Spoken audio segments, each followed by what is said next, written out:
भारत के स्वतंत्रता प्राप्ति आंदोलन में उत्तराखंड की हमेशा से ही अग्रणी भूमिका रही थी। साल 1857 की क्रांति तो हम सबको मालूम है। वो 1857 जिसे आजादी की पहली लड़ाई कहा जाता है। अंग्रेजों के गुलाम भारत में ब्रिटिशों के खिलाफ आजादी की चाहत के लिए क्रांतिकारियों के विद्रोह का यह पहला कदम था। लगभग 90 सालों के बाद वर्ष 15 अगस्त 1947 को हमने भारत में एक आजाद परिंदे की तरह सांस ली। नमस्कार, मैं हूं योगेश भट्ट और आप देख रहे हैं उत्तराखंड न्यूज टुडे नेटवर्क।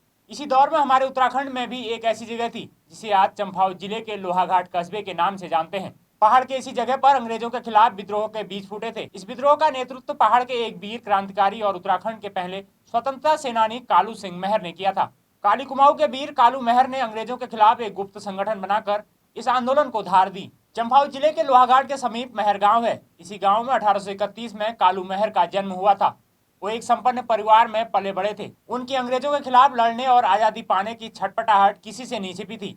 इसी छटपटाहट के चलते साल 1857 में उन्होंने अंग्रेजों के खिलाफ एक गुप्त सैन्य संगठन खड़ा कर दिया। ब्रिटिश हुकूमत को इस बात की बिल्कुल भी उम्मीद नहीं थी कि उत्तराखंड जैसी शांत जगह में इस तरह आजादी की क्रांति की चिंगारी पनप उठेगी। 1857 की क्रांति के समय देश के कई प्रांतों में भारतीयों की अंग्रेजों के खिलाफ ज्वाला फूट रही थी, जैसे लखनऊ, बरेली, कानपुर, झांसी, बिहार, ग्वालियर और इलाहाबाद जैसी जगहों पर यह विद्रोह पनपा और बेगम हजरत महल, त्यात्या टोपे, मंगल पांडे और रानी लक्ष्मीबाई इस क्रांति के प्रमुख चेहरे बनकर उभरे। बद्रीदत्त पांडे की लिखी किताब कुमाऊं का इतिहास में इसका जिक्र मिलता है कि इस दौरान कालू मेहर को कुछ अवध और टिहरी के राजाओं का भी समर्थन प्राप्त हुआ।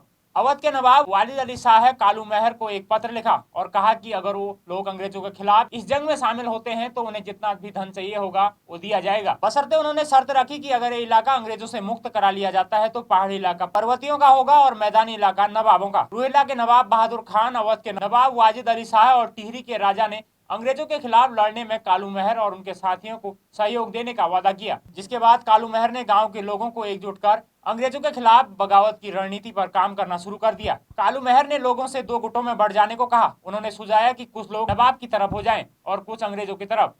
फिर दोनों पालों में जो भी कुछ हासिल हो उसे आपस में बांट लिया जाएगा। इस तरह से कालू मेहर आनंद सिंह फरतियाल और बिशन सिंह करायत आदि लखनऊ के नवाब के साथ हो गए और माधो सिंह फरतियाल, नरसिंह लठवाल और खुशहाल सिंह जुलाल आदि अंग्रेजों की तरफ।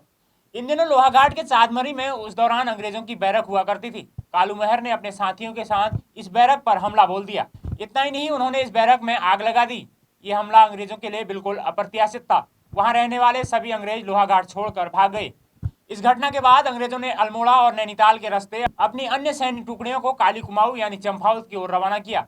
कालू मेहर और उनके साथियों को जैसे ही ये बात मालूम पड़ी, उन्होंने पूरे काली कुमाऊं क्षेत्र के लोगों को संगठित करना शुरू कर दिया। इन लोगों का जैसे ही काफिला बस्तियों की तरफ बढ़ा तो क्रांतिकारियों ने अमोड़ी के पास ही बसे किरमौली गांव में कुछ हथियार और पैसे छिपाए हुए थे। योजना थी कि इन हथियारों और पैसों को लेकर वहां से आगे बढ़ा जाएगा, लेकिन अंग्रेजों के किसी मुखबिर ने कालू मेहर और उनके साथियों की इस योजना की जानकारी अंग्रेजों तक पहुंचा दी। इसके चलते अंग्रेजों ने क्रांतिकारियों से पहले ही वहां पहुंचकर हथियार और पैसे जब्त कर लिए और क्रांतिकारियों को गिरफ्तार कर लिया। काली कुमाऊं विद्रोह के नायक कालू मेहर भी गिरफ्तार कर ली गई, जबकि उनके साथी आनंद सिंह फरतियाल और बिशन सिंह करायत की गोली लगने से मौत हो गई।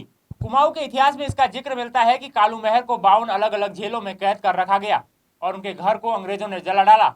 इतना ही नहीं, कालू के छोटे भाई ने पकड़े जाने के डर से फांसी लगा दी।